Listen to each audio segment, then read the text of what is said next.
सभी प्रभु प्रेमियों को मेरा प्यार भरा राधे राधे। इस वीडियो में हम चर्चा करेंगे एकादशी के विषय। 27 नवंबर को माघ मास की कृष्ण पक्ष की एकादशी, जिसका नाम है उत्पन्ना एकादशी। इस एकादशी के व्रत का बहुत बड़ा महात्मा है, बहुत बड़ा। धर्मराज के पूछने पर भगवान श्री कृष्ण ने बताया, और भगवान श्री कृष्ण कहते हैं इस उत्पन्ना एकादशी के व्रत को जो भी मनुष्य करता है, जो फल लाखों यज्ञ करने से नहीं मिलते, करोड़ों दान करने से नहीं मिलते, वो उत्पन्ना एकादशी के व्रत करने से फल प्राप्त होता है। इस एकादशी में हम ये भी बताएंगे कि जिन बच्चियों का विवाह नहीं हो रहा है वो ये उपाय कर लें तो उनका विवाह भी शीघ्र हो जाएगा। पारायण का समय मैं पहले ही बता रहा हूँ, 28 तारीख को 6:42 के बाद में 8:45 तक आप पारायण कर सकते हैं। तो ये पारायण का समय रहेगा 28 तारीख को। अभी वो कथा सुने। एक मुर नाम का राक्षस था और वो बहुत बलवान था, इतना बलवान था कि उसने सब देवताओं को परास्त कर दिया था। इवन इतना बलवान था कि सूर्य बनकर स्वयं ही प्रकाशित हो जाता था। देवताओं की पुकारने पर शंकर भगवान ने कहा, जगतपति नारायण की ही पुकार करो, वही तुम्हें हर संकट से बचा सकते। तो नारायण भगवान से जब जाके उन्होंने कहा तो नारायण भगवान ने देवताओं से कहा कि तुम भयभीत तो मत हो, मैं तुम्हारी सहायता करूंगा। तो भगवान उस दैत्य से युद्ध करने के लिए, मुरनाम के दैत्य से युद्ध करने के लिए गए और भगवान ने बहुत युद्ध किया। सारे राक्षस तो परास्त हो गए, पर मुरनाम का राक्षस उसका वध नहीं हुआ।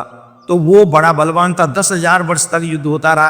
तो भगवान ने सोचा भी इससे क्या लड़ना है, तो भगवान भद्रक आश्रम में जाकर विश्राम करने लगे।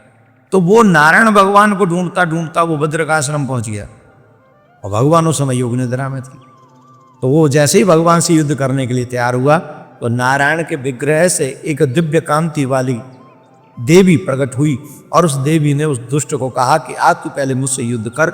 और वो देवी ने उससे युद्ध किया, और एक क्षण में ही उस देवी ने उस दुष्ट को समाप्त कर दिया। योग निद्रा से जगने के बाद भगवान ने जब पूछा, देवी तुम कौन हो, तो उन्होंने सारी बात बताई कि राक्षस को ऐसे ऐसे वध हुआ।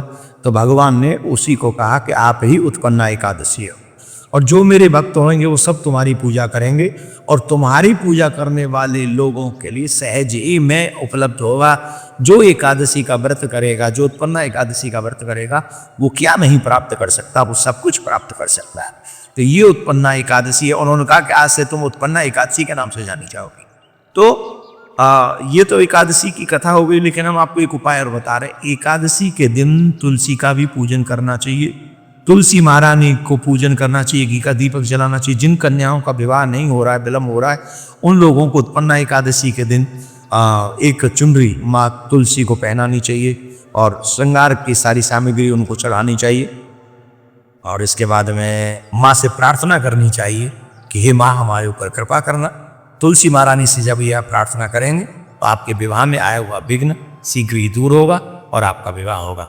एकादशी का व्रत 27 तारीख को, 27 नवंबर को आप लोग रखें, और खूब एक भगवान की कृपा प्राप्त करें। आप सबको प्रियाकांज खूब संपन्न करें।